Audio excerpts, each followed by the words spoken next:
মধ্য দুপুরে আপনাকে উষ্ণ অভিনন্দন। কেমন আছেন আপনি? হ্যাঁ, ধন্যবাদ তোমাকে। আমি ভালো আছি। যদিও আপনার অসংখ্য পরিচয়, অসংখ্য বলতে আপনি অ্যাসিস্ট্যান্ট প্রফেসর হিসেবে শাহজালাল বিজ্ঞান ও প্রযুক্তি বিশ্ববিদ্যালয়ে ইংরেজি বিভাগে রয়েছেন এবং ডক্টরাল স্টাডিজ করছেন আসাম বিশ্ববিদ্যালয় ইন্ডিয়াতে। তো এই দিক দিয়ে আপনি একজন শিক্ষক। তারপর আপনার একটি পোয়েট্রি বই বের হয়েছে যার নাম হচ্ছে উইংস অফ উইংস।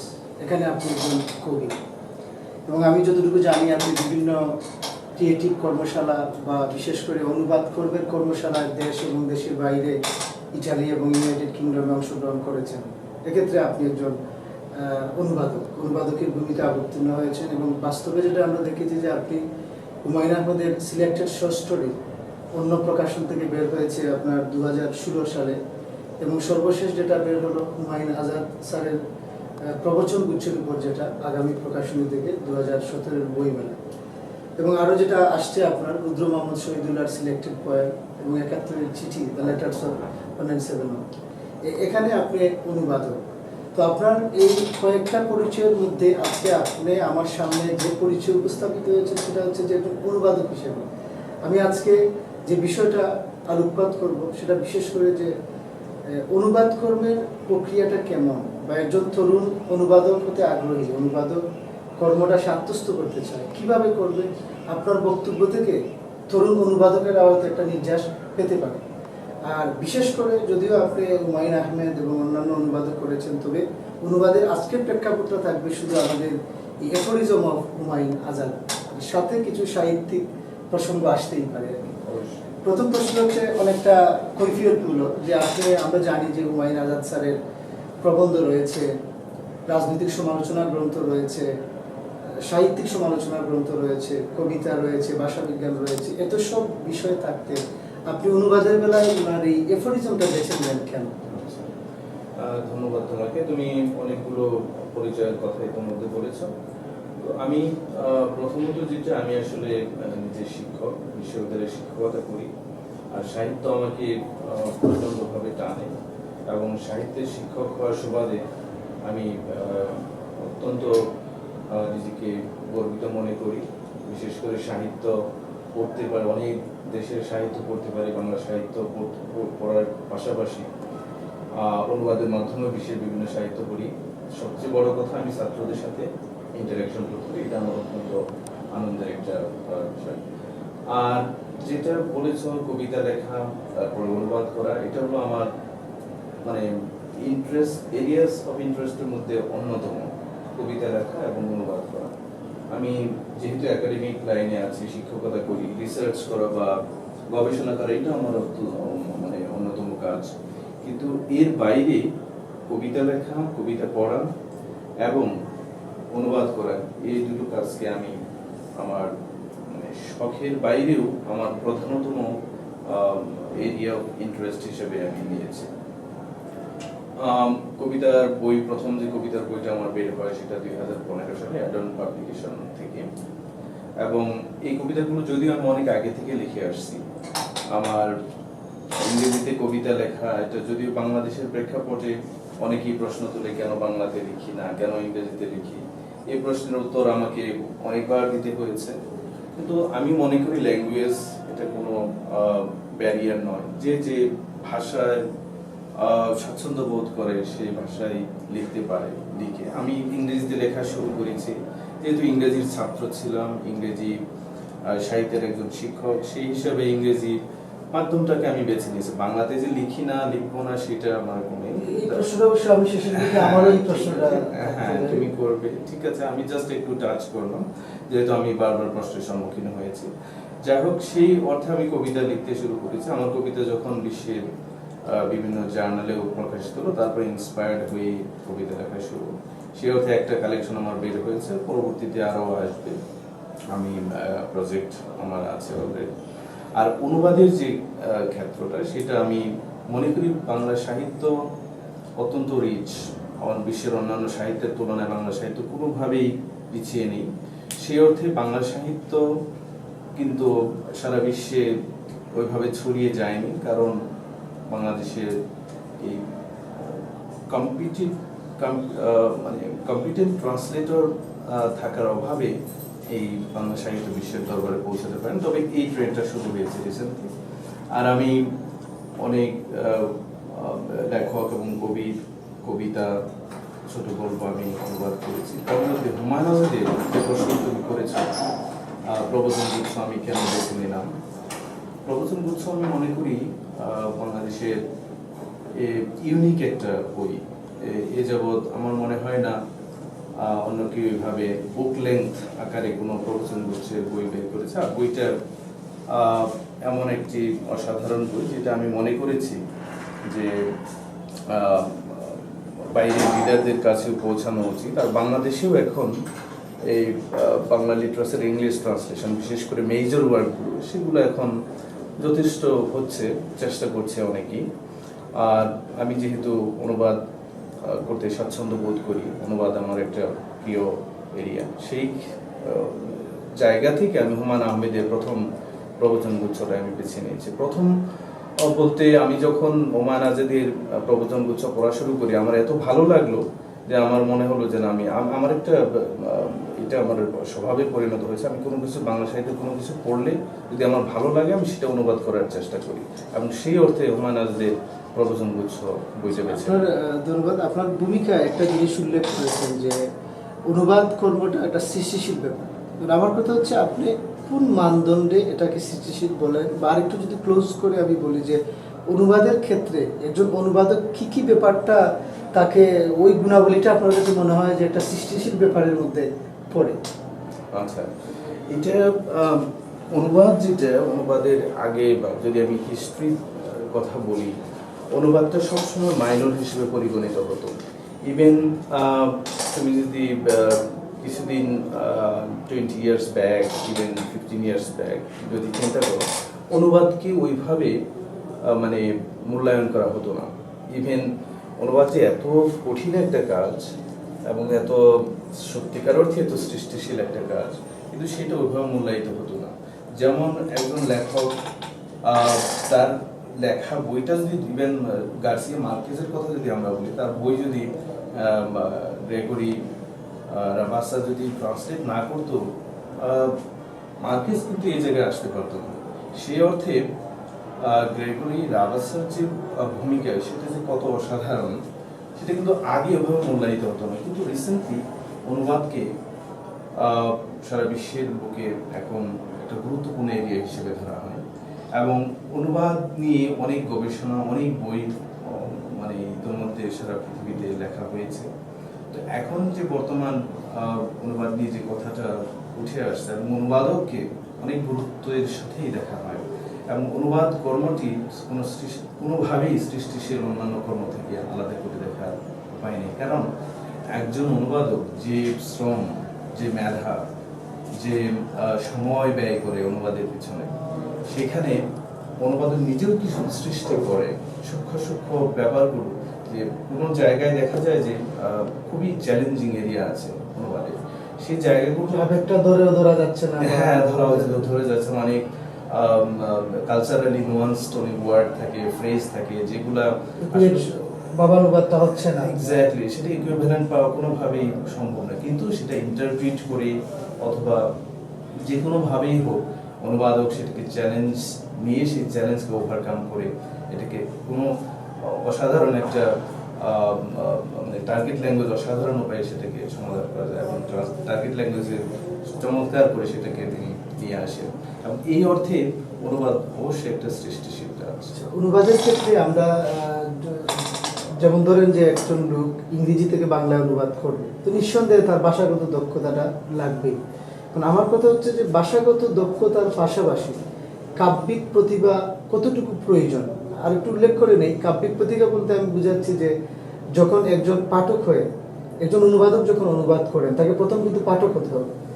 পাঠক হয়ে যখন তিনি পড়েন, তখন ওই লেখকের বুঝার জন্য তার একটা মননশীলতা প্রয়োজন।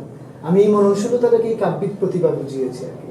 তো এখানে ভাষাগত দক্ষতার কাব্যিক প্রতিভা কতটুকু একটা আরেকটার পরিপূরক, বা কোনটা আপনার কাছে গুরুত্বপূর্ণ বলে মনে হয়? এটা খুবই চমৎকার প্রশ্ন করেছে। যে ভাষাগত দক্ষতা এটা হলো একেবারে প্রাইমারি রিকোয়ারমেন্ট, যে যে একজন অনুবাদক যে ভাষায় তিনি অনুবাদ করবেন সেই ভাষার পাশাপাশি যে ভাষা থেকে করবেন দু ভাষাতেই তার মানে দক্ষতা সমানভাবে থাকতে হবে, এবং সমানভাবে না থাকলে দুটো ভাষার দক্ষতা তাকে একেবারে পরিপূর্ণ থাকতে হবে। এখন এতে কোনো সন্দেহ নেই। সেকেন্ড যে বিষয়টা বলেছে তার কাব্যিক বা তার লিটারারি যে সাহিত্যিক যে সেন্স সেটা থাকতে হবে কিনা, অবশ্যই। এটা বিশেষ করে যদি আমি কবিতার ট্রান্সলেশনের কথা বলি, কবিতার অনুবাদের কথা বলি, সেক্ষেত্রে এটা একদম থিওরিটিক্যালি প্রুভড যে একজন কবি তিনি কবিতা ভালো ট্রান্সলেট করেন, আরেকজন যিনি কবি নন কিন্তু কবিতা অনুবাদ করেন তার থেকে, এটা একেবারে প্রমাণিত। এবং বলাই হয় যে কবিরাই কবিতা ভালো অনুবাদ করতে পারেন। আর যেটা বলেছে, একজন সাহিত্যের ছাত্র সে যদি অনুবাদে পারদর্শী হয়, নিশ্চয়ই আরেকজন যিনি সাহিত্যিক নন সেই ক্ষেত্রে তার থেকে একজন সাহিত্যিক অবশ্যই তার সাহিত্যের জ্ঞান অবশ্যই তার বেশি থাকবে, এবং সেই অর্থে সে ডেলিভারিটাও তার পারফরমেন্সটাও বেটার হবে, আমি বিশ্বাস করি এই ক্ষেত্রে। তবে এটা যে একেবারে স্বতঃসিদ্ধ তা নয়, অনেকে সাহিত্য না পড়েও তারা অনেক অসাধারণ অনুবাদের কাজ করেছেন। কিন্তু আমি বিশ্বাস করি যে সাহিত্য পড়া থাকলে সাহিত্য অনুবাদ করাটা গতিশীল হবে, আর একটু গতিশীল হবে, আরো বেটার হবে বলে আমি বিশ্বাস। আমি আপনার এখানে একটা সংযোজন করি যে ওই যে রবার্ট ফ্রস্টের যে একটা কবিতা স্টপিং বাই উডসোলাস নো ইভিনিং, এই কবিতার অনুবাদ অনেকেই করেছেন, আমি নিজেও করেছি। তো এখানে লাস্ট লাইন যেটা, the woods are lovely, last স্ট্যাঞ্জার প্রথম লাইন যেটা, the woods are lovely dark and deep. তো আমরা কবিতাটা যদি খুব মনোনিবেশ করে পড়ি তো দেখা যায় ডার্ক এখানে অন্ধকার অর্থে না, বনভীতির সৌন্দর্য প্রকাশের জন্যই ডার্ক শব্দটা আনা হয়েছে। অসংখ্য অনুবাদে আমি দেখেছি যে ডার্কের বাংলা অনেকেই লিখেছেন অন্ধকার, আধারি, থিমির, এই সেই। কিন্তু শামসুর রহমানের অনুবাদে আমি দেখেছি কাজলময়। এই যে একটু আগে আপনি বলছেন যে কবি যখন অনুবাদ করেন তাহলে এই অনুবাদের একদম নির্যাসটা বের করে আনা যায়। এক্স্যাক্টলি, তুমি যে চমৎকার উদাহরণ দিয়েছো, এবং এটা শামসুর রহমানের পক্ষেই সম্ভব হয়েছে। আরেকটা উদাহরণ আমার কাছে আছে যে হুমায়ুন আজাদ স্যারের যেহেতু সাক্ষাৎকার, হুমায়ুন আজাদ স্যার একটা অনুবাদ করেছেন অট্টু নাইটিঙ্গেল। ওইখানে একটা লাইন আছে লাস্টারিয়াস আইজ, যে ভালোবাসা লাস্টারিয়াস যদিও ডিকশনারি মিনিং কামুকতা, কিন্তু এখানে ভালোবাসার দীপ্তি আবারটাই কিন্তু লেখকের মূল লক্ষ্য, এবং হুমায়ুন আজাদ স্যার কিন্তু ওইভাবেই অনুবাদ করেছে। সাধারণ ট্রান্সলেটররা আবার লিখেছে কামুক নেশা বা এই সেই, বা আমিও প্রথম দিকে কামুক নেশাই লিখেছি, পরে যখন বুধের পরিবর্তন হলো আমিও পরিবর্তন করে এখানে পজিটিভ একটা শব্দ। Exactly, that is the proof যে অনুবাদকরা ক্রিয়েটিভ হয়, মানে এটা যে একটা সৃষ্টিশীল কাজ, এখানেই তার প্রমাণ। আরেকটা ব্যাপার আপনার ওই ভূমিকাতে লিখেছেন যে আপনি এখানে অনুবাদ করার ক্ষেত্রে যে ওয়ার্ড টু ওয়ার্ড মেথড অনুসরণ না করে সেন্স ফর সেন্স প্রসেস অনুসরণ করেছেন। একটু ব্যাপার হচ্ছে আমি নিজেও একটা অনুবাদ করেছি, বিগত বইমেলায় বের হয়েছে স্কাইলার্ক, এখানে আইরিশ, ইংলিশ এবং আমেরিকান কিছু কবিতা এখানে আমি অনুবাদ করেছি। যে এখানে আপনার সাথে আমার ব্যাপারটা আমি এভাবেই লিখেছি যে আমি যেটা মনে করি যে মূল লেখকের বুদ্ধকেই গুরুত্ব দিতে হয়, শুধু শব্দের অর্থে এক ভাষা থেকে আরেক ভাষা রূপান্তর করলেই অনুবাদ হয় না। সেন্স, আপনি যেটা বলছেন সেন্স, এবং আমিও যেটা বলছি সেন্স, বাট প্রশ্নটা এটা না। প্রশ্ন হচ্ছে যে একজন লেখক কি বলেন তার চেয়ে গুরুত্বপূর্ণ কিন্তু তিনি কিভাবে বলেন। যেমন একটু ছোট্ট উদাহরণ যদি আমি দিই, যেমন ধরেন সোনার তরী, এটার সর্বশেষ যে মেসেজ যে মানুষ অবিনশ্বর, মানুষের কর্ম অবিনশ্বর, এই বক্তব্যটা কিন্তু আমার দাদি আমাকে গল্পে শুনিয়েছেন, নানি শুনিয়েছেন, বাবা শুনিয়েছে, পাড়ার মাতেব্বর শুনিয়েছে, অজপাড়া গ্রামের একজন অর্ধশিক্ষিত মানুষ এই মেসেজটা বিভিন্নভাবে আমাদেরকে শিখিয়েছে, রবীন্দ্রনাথ যেটা আমাকে শিখাচ্ছেন। তাহলে সেখানেও যে মেসেজ একই, বা বলার ভঙ্গিমাটা কিন্তু একই না। গগনে গরজে মেঘ ঘন বরষা, ফুলে একা বসে আছে নাহি ভরসা, রবি ঠাকুর যে আদলে বলেছেন ওই আদলে আমার দাদি, আমার নানি, পাড়ার ওই লোকটি বলতে পারেনি। তার মানে কি বলেছেন তার চেয়ে ব্যবধানটা তৈরি হয়েছে কিভাবে বলেছেন ওইটার মধ্যে।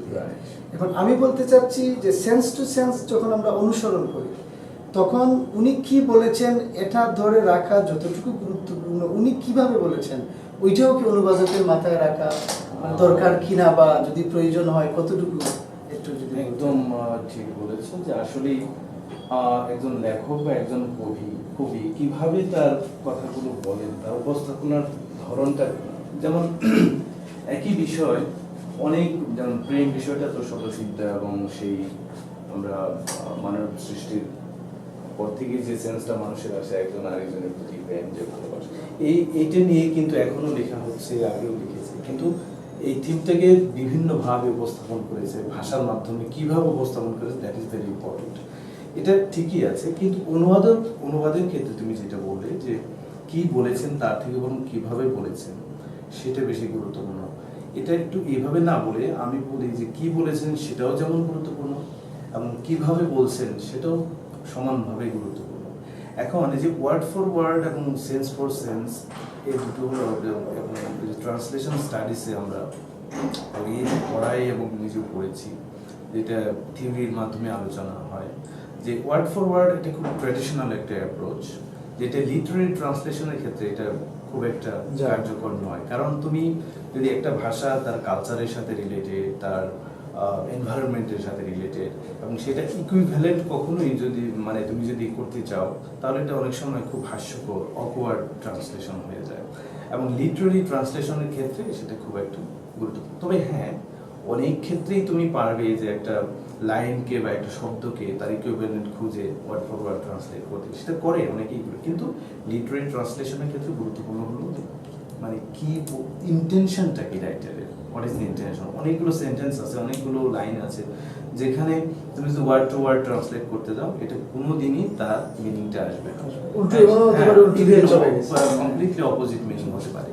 সেই ক্ষেত্রে বুঝতে হবে যে কনটেক্সট এবং সে কি বলতে চেয়েছেন, তার মনে তার ইন্টেনশনটা কি, that is very important. Intended meaning of the writer, original writer, এটা ট্রান্সলেশনে গুরুত্বপূর্ণ, more important than the words which are used. বহু আগে আপনার মনে আছে কিনা যে সাহিত্য সংসদ মাঝে মধ্যে আলোচনার আসর জমায়, অনেকে আমরা অংশগ্রহণ করি। অনেকদিন আগে আপনি ছিলেন কিনা আমার মনে নেই, জাফর ইকবাল স্যার ছিলেন। তো এখানে একটা প্রস্তাব করা হয়েছিল, যদিও আমাদের প্রসঙ্গের বাইরে, আমার মনে হলো জন্য বললাম, যে রবীন্দ্রনাথকে সবার দোরগোড়ায় পৌঁছানোর জন্য যে জাফর ইকবাল স্যার যেটা প্রস্তাব করেছিলেন স্টুডেন্টদের সামনে, আমাদের সামনে, যে আমরা ছিলেন, আপনি ছিলেন, যে সহজ করে যদি আমরা রবীন্দ্রনাথকে মানুষের কাছে পৌঁছে দিতে পারি।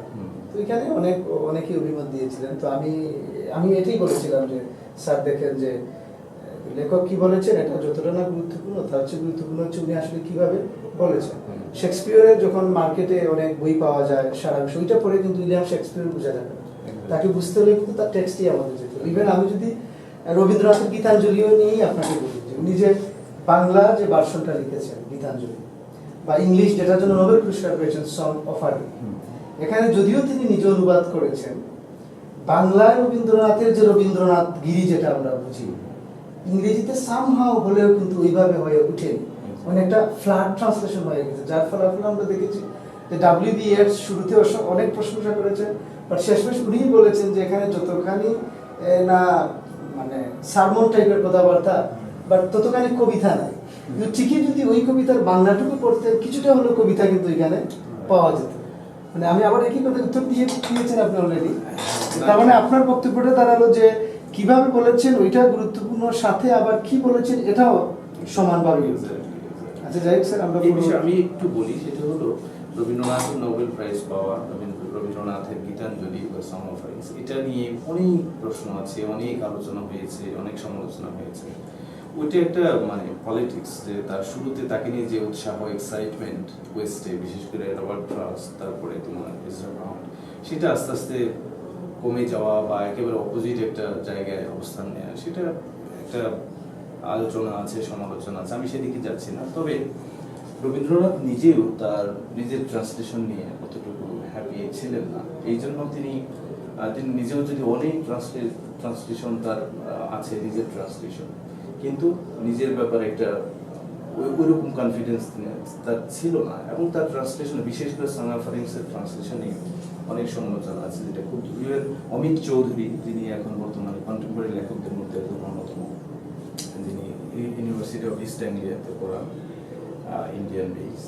তো তিনি কিন্তু এই যে দি এসেনশিয়াল ট্যাগোর নামে একটা বই তুমি শুনেছ, এটা হার্ভার্ড ইউনিভার্সিটি পাবলিশড হয়েছে, বাংলাদেশের ফখরুল আলম এবং রাধা চক্রবর্তীর দুজনই এডিটর।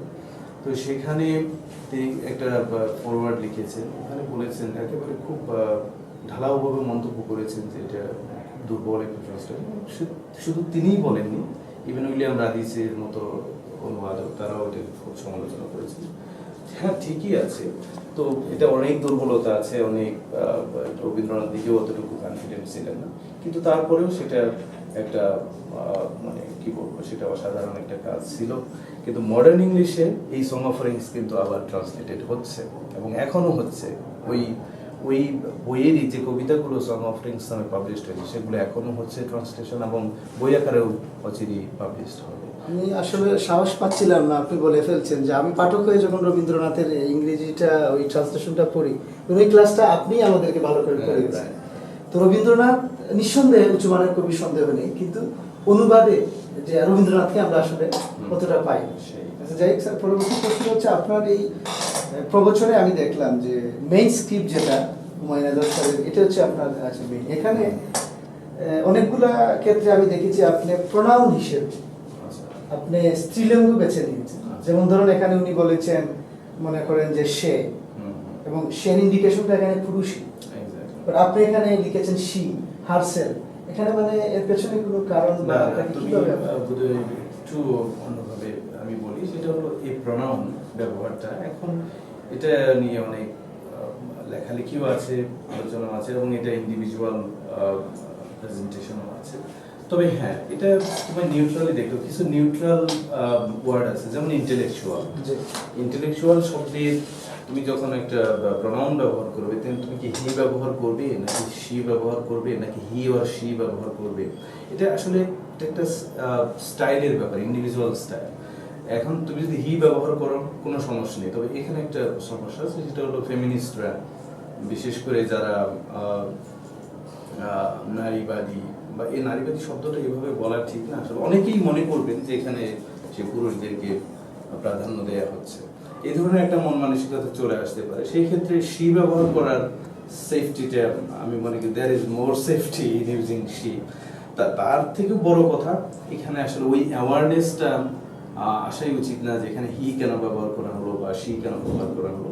এটা ইট ইজ আন্ডারস্ট্যান্ডেবল যে এটা আগের যে নাউনটা ব্যবহৃত হয়েছে তার পরিপ্রেক্ষিতে এটা প্রোনাউন ব্যবহার করা হয়েছে। হ্যাঁ, তবে এটা নিয়ে যেমন হি অর শি ব্যবহার করাটা অনেকেই করে, কিন্তু এটা আমি ব্যক্তিগতভাবে পছন্দ করি না, যে হি অর শি দুটো ব্যবহার করার কোনো যুক্তি এখানে নেই। এটা আমার কাছে একটু, আমার নিজের কাছে এটা ভালো লাগে না। সুতরাং এটা হি ব্যবহার করতে পারি অথবা শি ব্যবহার করতে পারি, দ্যাট ইজ নো প্রবলেম। আমি বুঝতে পেরেছি, তারপরেও লেখক হিসেবে আপনার কাছ থেকে এই সরাসরি উত্তরটা জানার চেষ্টা। আরেকটা ব্যাপার হচ্ছে যে অনুবাদের ক্ষেত্রে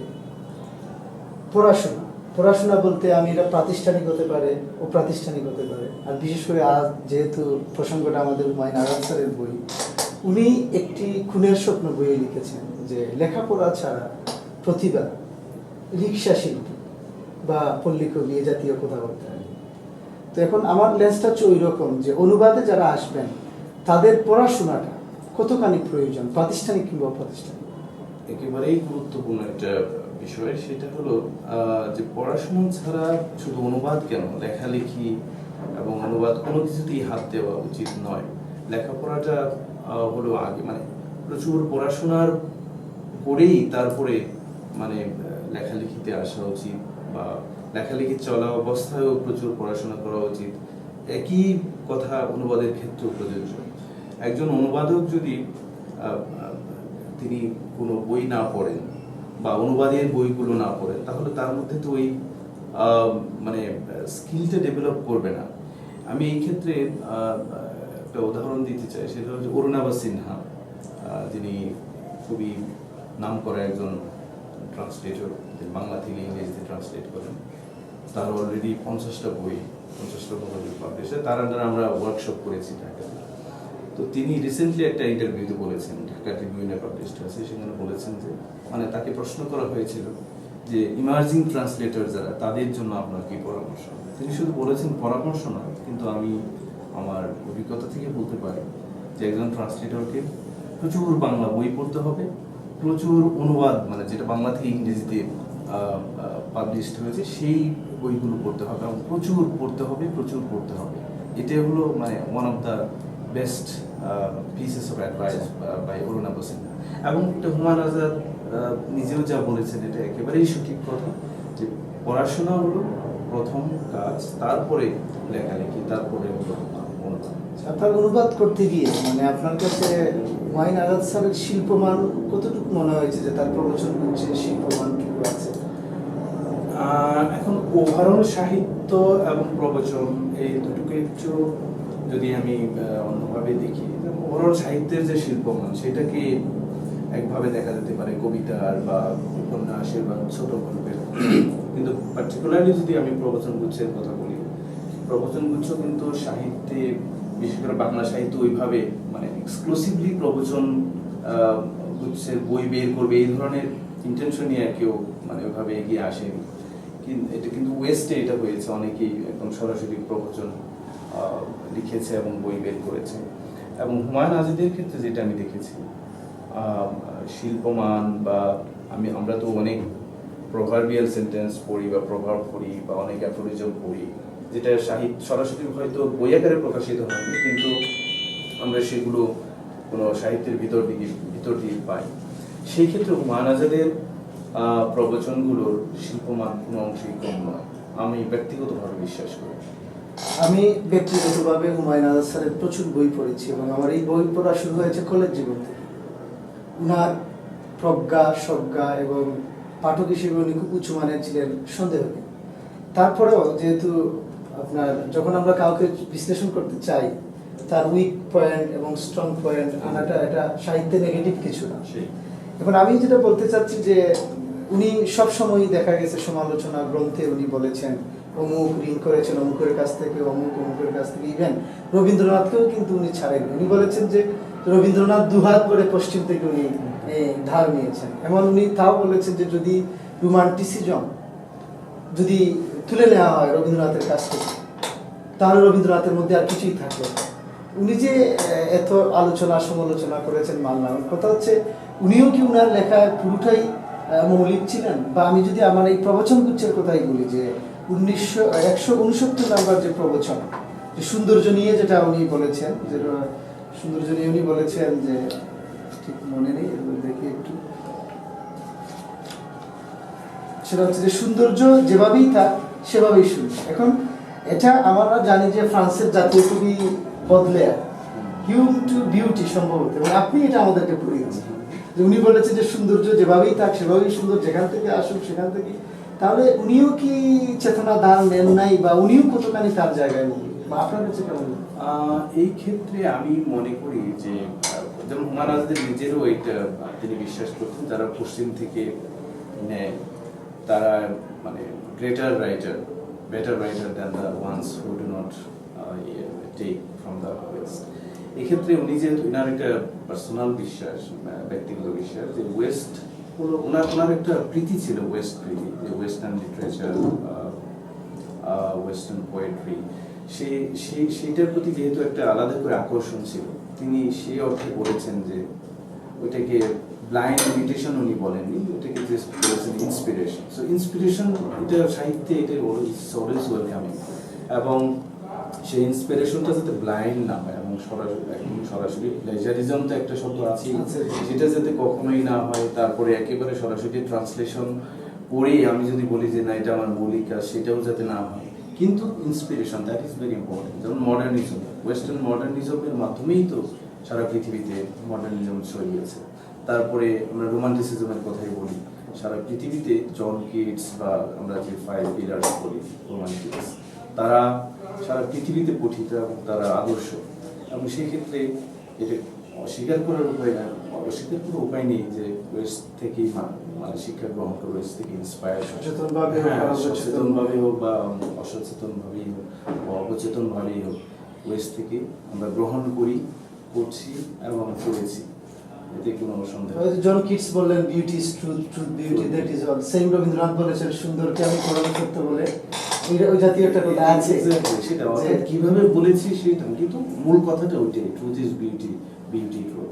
তুমি দেখবে যে লিটারেচারের এরকম তুমি যে ব্যাপকভাবে পড়ো, তুমি দেখবে যে কোনো না কোনো ভাবে একটা আরেকটার সাথে রিলেটেড কামস, ওই যে যত প্রবাদ হয় প্রবাদ তো নিকটে আসে, বা জন মিল্টনের হেল অফ হেভেন তুতায় স্বর্গ কোথায় নরকে বলে থাকে। তো আমার কথা হচ্ছে এখানে আজাদ স্যার আসলে মানে কতখানি মৌলিক, মানে ওনার ভিউ পয়েন্ট সেই ক্ষেত্রে আমি তো একটু আগেই বলেছি যে ওনার উত্তর চলে আসছে, বাট তারপরেও মানে একটু তিনি ইমিটেট করেননি, কিন্তু যেমন ইমিটেশন নিয়ে একটা চমৎকার একটা কথা আছে এমারসনের, সেটা ইমিটেশন ইজ কমিটিং সুইসাইড। হ্যাঁ, তো সেই কাজটা করা কোনো ক্রমেই উচিত নয়, কিন্তু ইন্সপিরেশন নেওয়া যেতে পারে। আমি মনে করি হুমায়ুন আজাদ যথেষ্ট ইন্সপিরেশন নিয়েছেন। He has been inspired by the west, but he did not blindly imitate. এখন ইংরেজি সাহিত্যের কিছু লেখক, কতিপয় কিছু লেখক যারা, যে তরুণরা কবি হতে চায় বা লেখক হতে চায়, তাদেরকে বিভিন্ন লেখক বিভিন্নভাবে একটা রূপরেখা দিয়েছেন।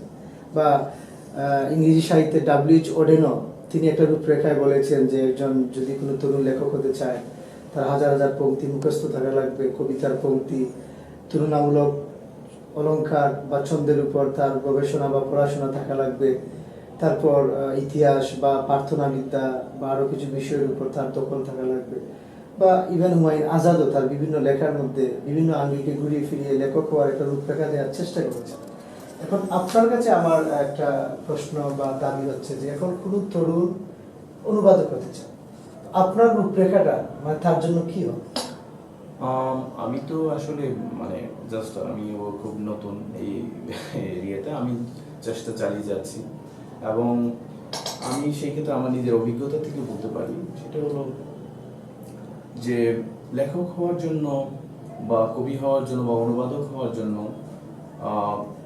একাডেমিক ডিগ্রি এটা সবসময় যে মানে তাকে একেবারে বড় গ্রেট মহান অনুবাদক লেখক বা কবি করে তুলবে সেটা সবসময় হয় না। তবে হ্যাঁ, কোনো একাডেমিক ডিগ্রি থাকলে বা কোনো স্কিল থাকলে, মানে কোনো ডিগ্রির মাধ্যমে কোনো স্কিল ডেভেলপ, অবশ্যই সেটা তাকে সহায়ক হয়। পৃথিবীতে অনেক অনুবাদক আছে, অনেক কবি আছে, অনেক লেখক আছে যারা কোনোদিন বিশ্ববিদ্যালয়ে পড়েনি বা কোনো ডিগ্রি হয়, কিন্তু তারা তাদেরকে নিয়ে, যেমন কবি কাজী নজরুল ইসলাম তার অন্যতম উদাহরণ। কিন্তু হ্যাঁ, অনুবাদ নিয়ে যদি আমি বিশেষ করে বলি, অনুবাদ নিয়ে আমি নিজে অনেকগুলো ওয়ার্কশপ করেছি, ইন্টারন্যাশনাল ওয়ার্কশপ, যেখান থেকে আমি অনেক কিছু শিখেছি এবং অবশ্যই সেটা আমার কাজে রিফ্লেক্টেড হয়। কিন্তু এটা ঠিক যে অনুবাদ কর্ম বা লেখালেখি সেটা আসলেই একেবারে খুব নিবিড় চর্চার বিষয়, এবং সেটা চলমান প্রক্রিয়া, এবং লিখতে লিখতে, অনুবাদ করতে করতে এবং পড়তে পড়তেই তার স্কিল ডেভেলপ করে এবং আস্তে আস্তে তার পারফেকশন চলে আসে, এবং কোনো এক সময় সে ভালো লেখক হয়, ভালো কবি হয়, ভালো অনুবাদক হয়। কিন্তু চর্চার কোনো বিকল্প নেই। যত বেশি অনুবাদ করবে, যত বেশি পড়বে অনুবাদ নিয়ে, অনুবাদ বই পড়বে, তত বেশি তার স্কিল ডেভেলপ করবে, আমি সেটা বিশ্বাস করি। আরেকটা প্রশ্ন, এটা খোলা মনের প্রশ্নটা করবো, আপনি অন্যভাবে ঠিক আছে। যে অনুবাদ সিলেকশনের ক্ষেত্রে মানে আপনি প্রথাগত কিনা, আর খুলাসা করি আমি, যেমন আপনি যে অনুবাদ করেছেন হুমায়ুন আহমেদ স্যারের খুব শর্ট স্টোরি হুমায়ুন আজাদ, বা রুদ্র মোহাম্মদ শহীদুল্লাহ সিলেক্টেড পোয়েম বের হচ্ছে, বা ৭১-এর চিঠি, মানে আপনি বুঝতে পারতেছেন আমি কি বুঝাতে চাচ্ছি, যে আপনি একই ধারা, ওইখানে তো আল মাহমুদের কবিতাও থাকতে পারতো, ফররুখ আহমেদও থাকতে পারতো, বা যারা অনেকে আছেন যে ধর্মীয় চেতনা লালন করেন তাদের কবিতায় বা বিশ্বাসে, বাট শিল্পমান অনেক ভালো। যে এখানে কি সচেতন কোনো প্রক্রিয়া আপনি এদিকে যাচ্ছেন, নাকি অবচেতন ভাবে আপনার ভালো লেগেছে এজন্য ওদেরকে বেছে নিয়েছেন? ব্যাপারটা আসলে কি? আচ্ছা, এটা আসলে অনুবাদের ক্ষেত্রে যদি আমি বলি, আমার সিলেকশনটা আমি তোমাকে একটু আগেও বলেছি যে আমি যখন পড়ি কোনো কিছু আমার ভালো লাগলে আমি সেটা অনুবাদের ক্ষেত্রে হাত দিই। এই ক্ষেত্রে আমার ওই এই চিন্তাটা আসলে আসেনি। যেমন আমার প্রিয় লেখকগুলো এরা হুমায়ুন আহমেদকে আমি পছন্দ করি ব্যক্তিগতভাবে, তার শর্ট স্টোরি অসাধারণ, এবং সেই জায়গা থেকে আমি তার গল্পগুলো অনুবাদ করেছি। হুমায়ুন আজাদের আমি সে তো বলেছি কেন বলেছেন দুর্যোগ বেছে নিলাম। তারপরে রুদ্র মোহাম্মদ শহীদুল্লাহ, তার কবিতাগুলো আমাকে খুব টানে। কাজী নজরুল ইসলামের কবিতাও আমি বেশ কিছু ট্রান্সলেট করেছি, এবং আমার নেক্সট একটা প্রজেক্ট আছে যে কবি কাজী নজরুল ইসলামের যত লেটার আছে, the letters of Kazi Nazrul Islam, সেটার অনুবাদে হাত দিয়েছি অলরেডি, এবং সেটা আমার নেক্সট প্রজেক্ট। তো এখন এই ক্ষেত্রে তুমি যাদের নাম বলে, যেমন আল মাহমুদের কবিতা যদি আমার ভালো লাগে, বিশেষ করে আমি করেছি অলরেডি তার দুটো কবিতা, যেমন রবীন্দ্রনাথকে নিয়ে সে একটা কবিতা লিখেছে। রবীন্দ্রনাথের প্রতি রবীন্দ্রনাথের প্রতি এরকম একটা কবিতা, সেটা আমি পড়েছি। এরপরে ধরো তার সোনালী কাবিনী, এটা সম্ভবত আমি অনেক আগেই পড়েছিলাম। আচ্ছা। যাই হোক, এগুলো মানে আমার মধ্যে এটা আসলে ওইভাবে আমি চিন্তা করিনি, কিন্তু ব্যক্তিগতভাবে আমার প্রিয় লেখক যারা, আমার আর বিশেষ করে কোনো কবিতা, কোনো পার্টিকুলার শর্ট স্টোরি যদি আমার ভালো লাগে, আমি সেটা ট্রান্সলেট করি বা পড়ব। কিন্তু কোনো মানে একেবারেই সচেতনভাবে যে আমি ওকে পড়বই না বা ওকে পড়বো, এটা আমার মধ্যে এখনো কাজ করে। আমি জানি না ভবিষ্যতে ধন্যবাদ স্যার আপনার এই ব্যাপারটা। আরেকটা জিনিস আমার ক্ষুদ্র অভিযোগ না, এটা দুঃখবোধ, এটা আপনার সাথে জাস্ট আমি একটা শেয়ার করব, যে যেহেতু প্রসঙ্গ হুমায়ুন আজাদ স্যারকে নিয়ে 1954 সালে একটা আধুনিক বাংলা কবিতার সংকলন বের হয়েছিল এবং এটা করেছেন বুদ্ধদেব বসু। এই সংকলনে রবীন্দ্রনাথ ঠাকুরকে রাখা হয়েছে, নজরুল ইসলামকে রাখা হয়েছে, জসিমউদ্দিনকে রাখা হয়েছে, এভাবে অনেককেই রাখা হয়েছে। তো হুমায়ুন আজাদ স্যার তিনি আরেকটা সংকলন বের করেছেন আধুনিক বাংলা কবিতা, আগামী প্রকাশনী থেকে বের হয়েছে, এবং এটার প্রিফেসে তিনি যেটা বলেছেন যে বুদ্ধদেব বসুর এটা অসম্পূর্ণ, এবং ব্যাখ্যা হিসেবে তিনি বলেছেন যে রবীন্দ্রনাথ উচ্চমানের কবি সন্দেহ নেই, কিন্তু উনি আধুনিক কবি নন বা অমুক নন তমুক নন। বাট উনি দাবি করেছেন যে তারটাই সরাসরি না করলেও আকার ইঙ্গিত এটাই বলেছেন যে আমারটাই হচ্ছে স্বয়ং সম্পূর্ণ। কিন্তু এখানে আমার একটা ব্যাপার, সেটা হচ্ছে যে উনি, আমি দুঃখবোধটা শেয়ার করার আগে একটু বলে নিলে আমার দুঃখবোধটা ক্লিয়ার হবে। উনার একটা বই আছে আমারও বিশ্বাস, ওইখানে একটা পরিচ্ছেদ আছে নাইটিঙ্গেলের প্রতি। ওইখানে উনি একটা ব্যাপার বলেছেন যে একটা কবিতায় কি বুধ রাখা হলো, কি দর্শন রাখা হলো, এটা গুরুত্বপূর্ণ না, কবিতায় কবিতা আছে কিনা এটা গুরুত্বপূর্ণ। কবিতা কবিতা বলতে আপনি বুঝতে পারেন চিত্রকল্প, রূপক, উপমা বা এই জিনিসপত্র।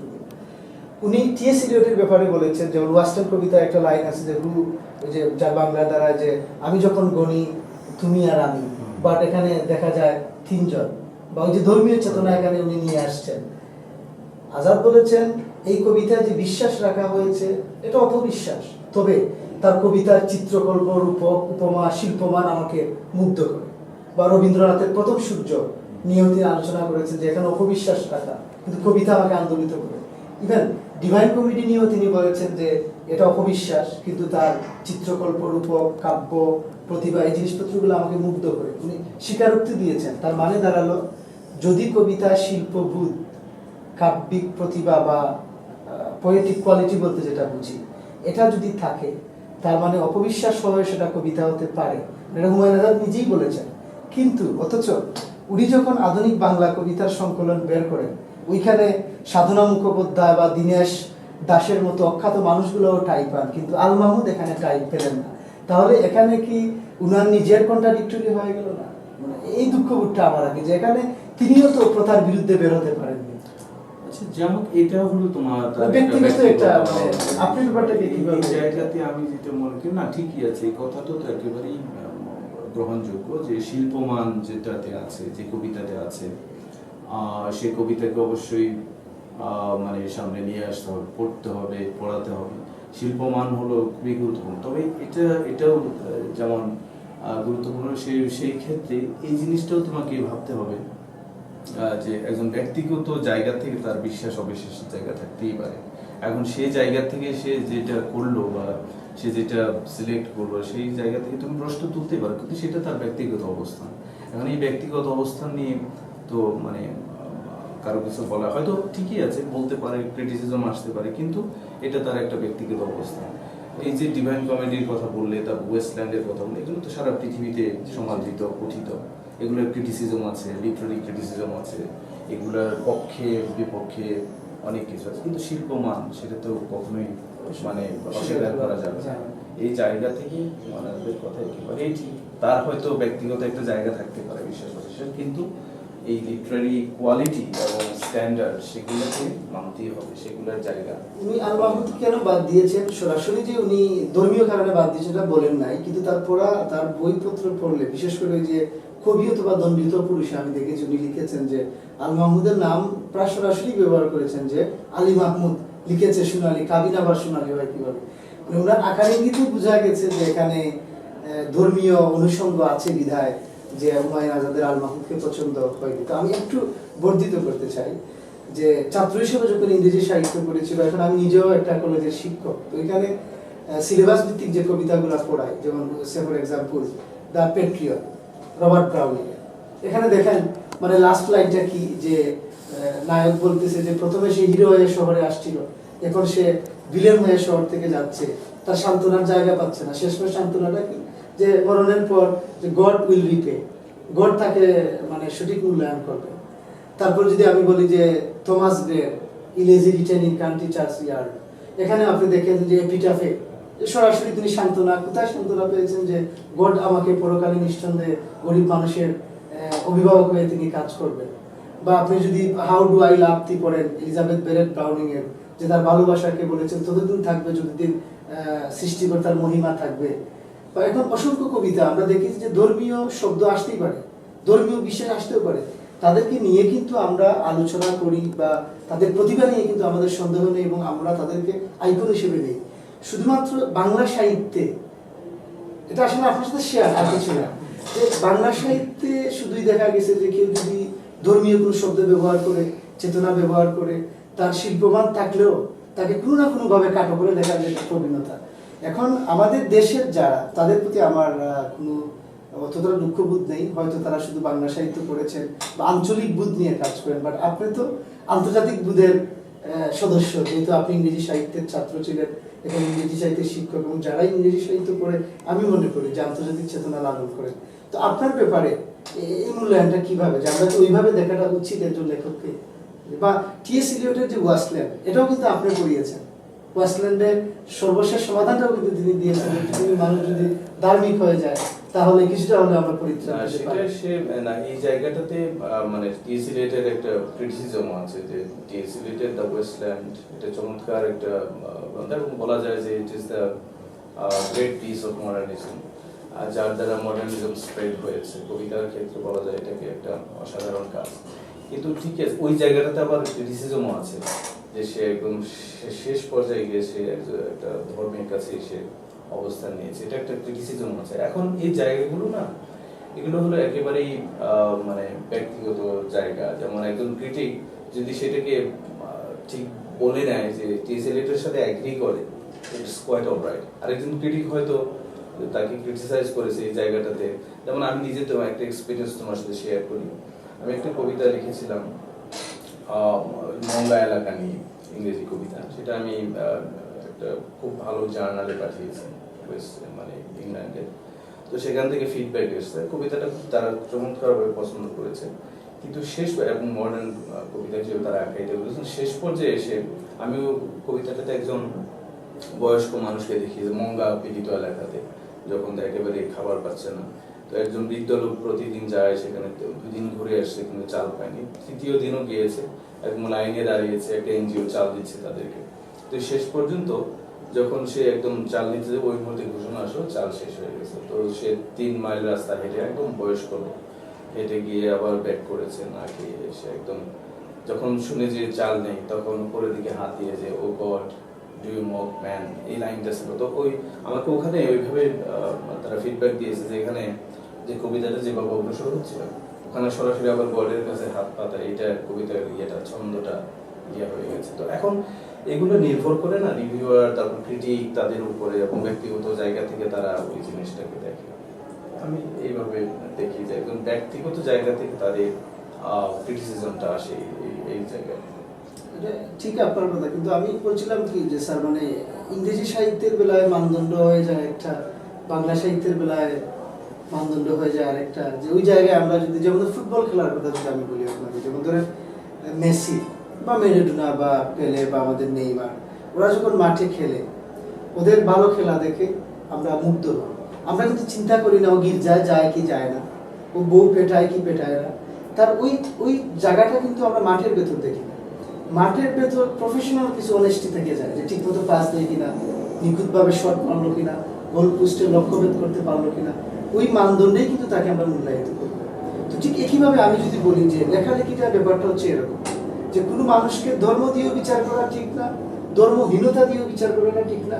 কবিতায় কতখানি কবিতা আছে এই মানদণ্ড হলেই বোধহয় আমাদের কিছুটা সুবিচার এই পাবে। কথাটা ঠিক, হ্যাঁ, যে কবিতা হয়ে উঠলো কিনা, এটা হচ্ছে এবং সেটা আবার যুগের সাথে, যেমন আধুনিক যুগে তুমি যদি একেবারে রোমান্টিক কবিতা লিখে পার পেতে চাও, সেটা অনেক যুগের সাথে এবং সময়ের সাথে সেই কবিতাটা যদি কবিতা হয়ে ওঠে, হ্যাঁ, যেমন তুমি দেখেছো যে কোলরিজ এবং ওয়ার্ডসওয়ার্থ দুজন মিলে একই নিয়েছিল লিরিক্যাল ব্যালান্স, কিন্তু পরবর্তীতে তারা কিন্তু ডিভাইডেড হয়ে গেল, তাই না? এটা হতেই পারে, কিন্তু কবিতা হয়ে এবং কবিতা হয়ে উঠলো কিনা সেই ব্যাপারেও কিন্তু অনেক প্রশ্ন আছে, অনেক আলোচনা আছে।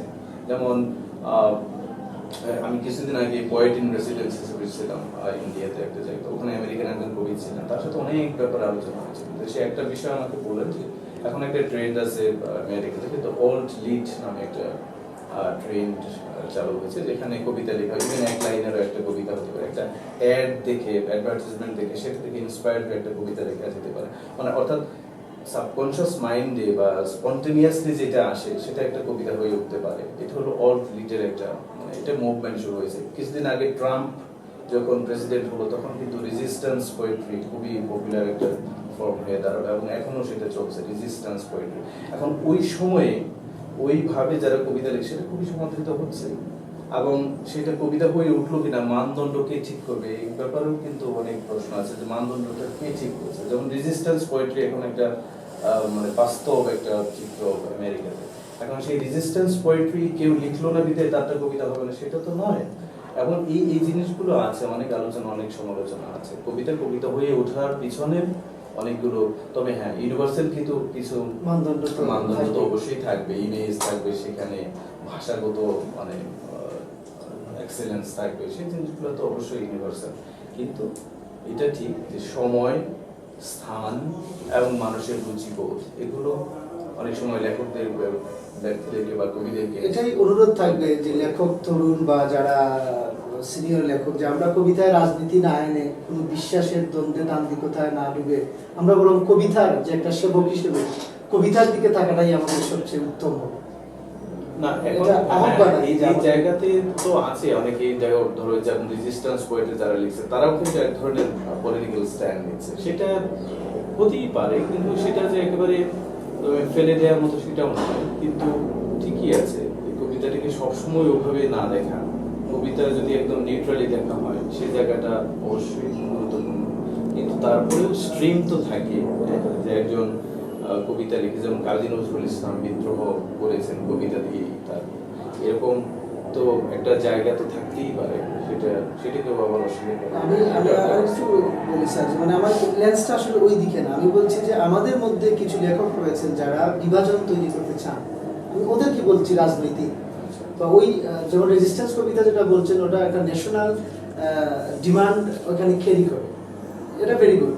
কিন্তু কিছু কিছু লেখক রয়েছেন যে এটাকে বুঝি করে যে বিভাজনের রাজনীতি ঢুকিয়ে নিয়ে ফায়দা লুটার জন্য বা ব্যক্তিগত কিছু পদবীর জন্য কিংবা ব্যক্তিগত সুনামের জন্য যে ভেদাভেদ তৈরি করে, ওই রাজনীতি থেকে যাতে আমাদের লেখকরা বেরিয়ে আসতে পারে। আমি বিশেষ করে জানো, যেটা কবিতা সেটা টিকে থাকে, পক্ষে যেটা কবিতা সেটা টিকে থাকে, টিকে থাকবে, এটাই হলো ফাইনাল কথা।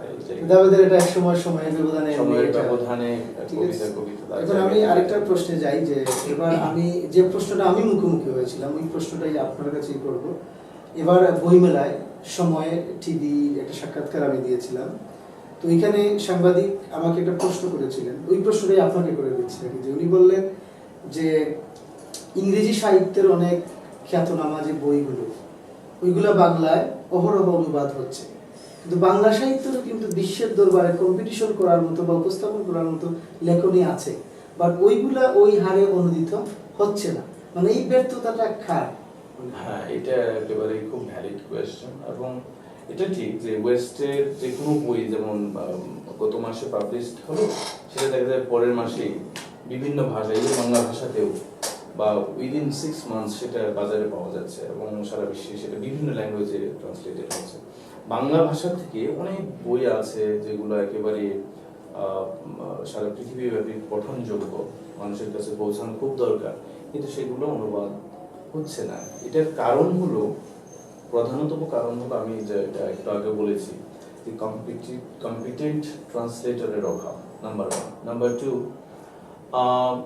এই ট্রেন্ডটা যে আমাদের এই অঞ্চলে কিন্তু ওইভাবে এখনো মানে ট্রেন্ড হিসেবে শুরু হয়নি। কিন্তু আশার আলো হলো এটা যে বাংলাদেশে এখন অনেক অনুবাদক সামনের দিকে আসছেন যারা বাংলা বইগুলোকে ইংরেজিতে ট্রান্সলেট করছে। এবং এই ক্ষেত্রে ঢাকা ট্রান্সলেশন সেন্টার নামে একটা সেন্টার আছে, যেটা ইউনিভার্সিটি অফ লিবারেল আর্টসের আন্ডারে। তারা 3টা ওয়ার্কশপ করেছে, যেটা পার্ট আমিও ছিলাম। তো এখান থেকে তারা অনেকগুলো বই অলরেডি গত যে ঢাকা লিড ফেস্টে তারা অনেকগুলো লঞ্চ করেছে, এবং সেটা ইন্ডিয়া সহ ওয়েস্টে যাতে মার্কেটেড হয় সেই ব্যবস্থা করেছে। এবং এই ক্ষেত্রে মূল যে এডিটর সে হলো অরুণ সিনহা, যার কথা বলেছি, যার বই অলরেডি ইংল্যান্ড থেকে পাবলিশড হয়েছে বা বিশ্বের বিভিন্ন জায়গা থেকে পাবলিশড হয়েছে, এবং সেগুলো এবং ইন্টারন্যাশনাল মার্কেটে আছে।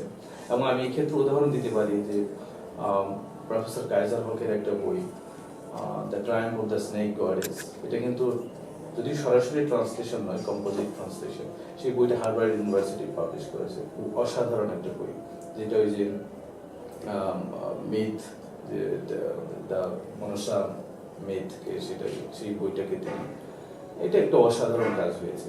সেই বইতে প্রফেসর ফখরুল আলম তিনি অনেকগুলো বই, বিষাদ সিন্ধু তিনি ট্রান্সলেট করলেন। এইগুলো বইগুলো এখন ইউপিএ অনেকগুলো বই ট্রান্সলেশন যেগুলো বিশ্বের মার্কেটে নিয়ে যায়, অনেকগুলো বই যেগুলো এখন ইন্টারন্যাশনাল মার্কেটে পাওয়া যায়। সুতরাং কাজ হচ্ছে, এবং বর্তমানে অনেক ট্রান্সলেটর এগিয়ে আসতেছে সেগুলোকে মানে পৌঁছে দেওয়া, বিশেষ করে বাংলা লিটারেচার মেজর ওয়ার্ডগুলো যাতে ট্রান্সলেটেড হয় এবং বিশ্বের রিডারদের কাছে পৌঁছে দেয়, সেই কাজগুলো এখন হচ্ছে। সেক্ষেত্রে আমি আমি মনে করি যে ইংরেজি থেকে যারা বাংলায় করেন, কেউ কেউ হয়তো দায়বদ্ধ থেকে করেন, কিন্তু অধিকাংশ হয়তো বাণিজ্যিক একটা মন মানসিকতা থাকে।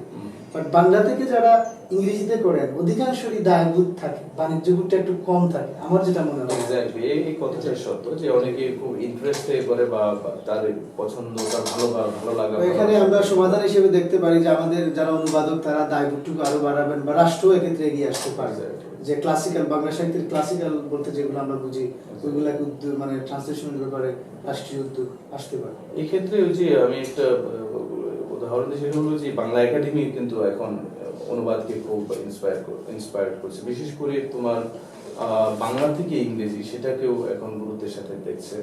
এবং প্রাইম মিনিস্টারেরও সরাসরি ঘোষণা আছে যে অনুবাদকে যেন গুরুত্ব দেওয়া হয়। যেভাবে বিদেশি সাহিত্য বাংলাতে ট্রান্সলেটেড হচ্ছে, সেভাবে যেন বাংলা সাহিত্যটাও বিশ্বের দরবারে পৌঁছায়, সে একটা জায়গা। ব্যক্তিগত প্রশ্ন আপনাকে, আমরা যে যখন আপনার ক্লাস করি আমরা, বিশেষ করে আপনি আমাদের কবিতা পড়িয়েছেন, তো যখন ছাত্র ছিলাম আপনার ক্লাস দেখে যেটা আমাদের মনে হতো যে আপনার ইউনিভার্সিটির শিক্ষক হয়েছেন বা শিক্ষক হিসেবে ক্লাসে ঢুকেছেন এজন্যই কবিতা পড়াচ্ছেন তা না। আমাদের মনে হতো যে কবিতার সাথে আপনার সম্পর্কটা অনেক দীর্ঘদিনের, ছোটবেলা থেকে হতে পারে, এটা আমাদের অনুমান। আপনার মুখ থেকেই শুনতে চাচ্ছি যে কবিতা যেহেতু ভালো করে পড়াচ্ছেন বা কবিতার প্রতি এত দরদ, এটা কি একাডেমিগত কারণে নাকি এর বাইরে আর কোনো সত্যতা আছে? কবিতা আসলে এটা আমার মানে কবিতা ভালো লাগার এক একজনের তো এক একটা কারণ থাকে। কবিতা এটা মানে কেন আমার ভালো লেগেছে, সেই কথাটা কখন থেকে ভালো লাগা শুরু হয়েছে সেটা হয়তো আমি পরিষ্কারভাবে বলতে পারবো না, কিন্তু কবিতা আমাকে সবচেয়ে বেশি টানে।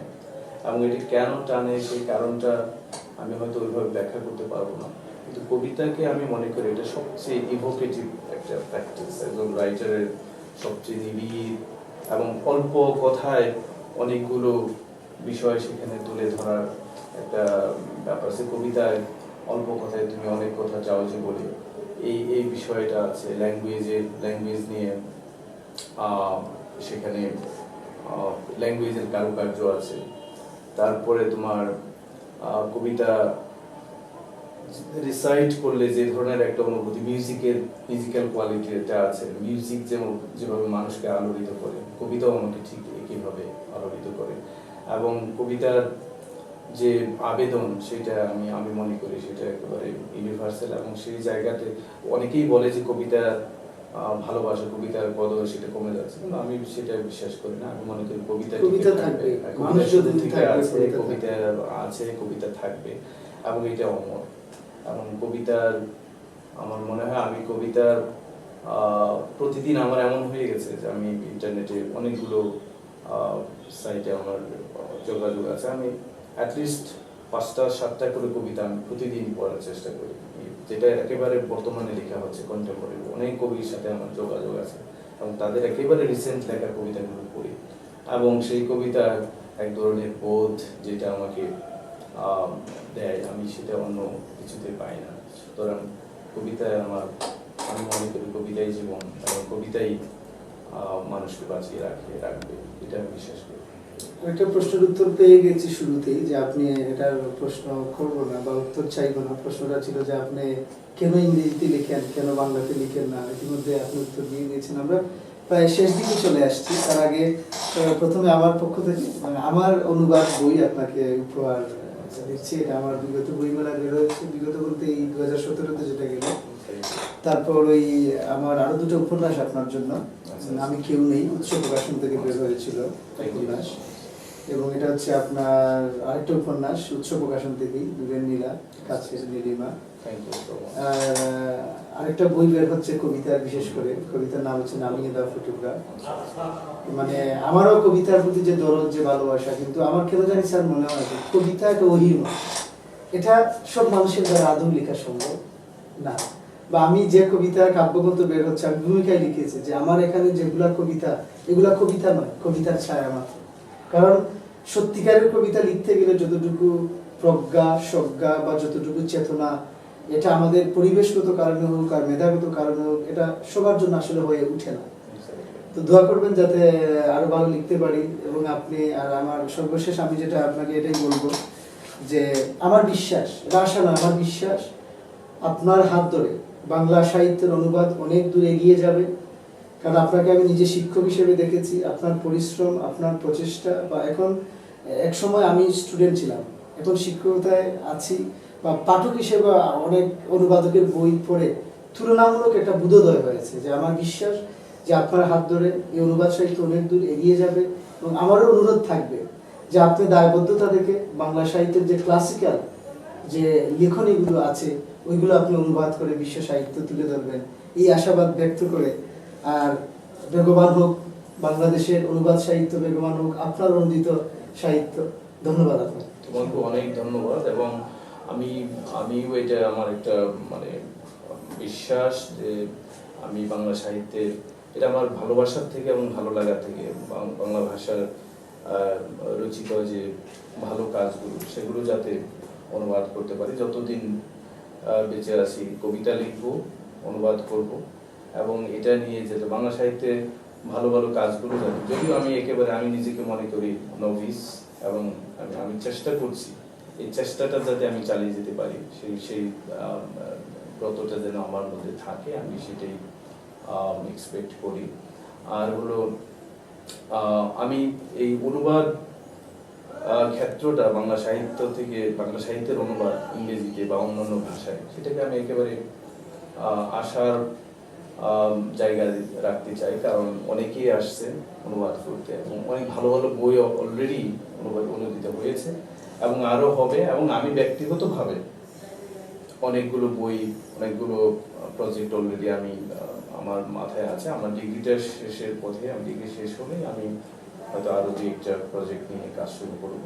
এবং আমিও চাই যে বাংলা সাহিত্য সারা পৃথিবীতে ছড়িয়ে পড়ুক এবং আমার মতো আমি তো একদম ক্ষুদ্র একজন অনুবাদক, অনেকেই ইন্সপায়ার্ড হবে এবং অনেকেই অনুবাদের কাজে হাত দিবে, সেই আশাও ব্যক্ত করছি। তোমাকে আবারও ধন্যবাদ।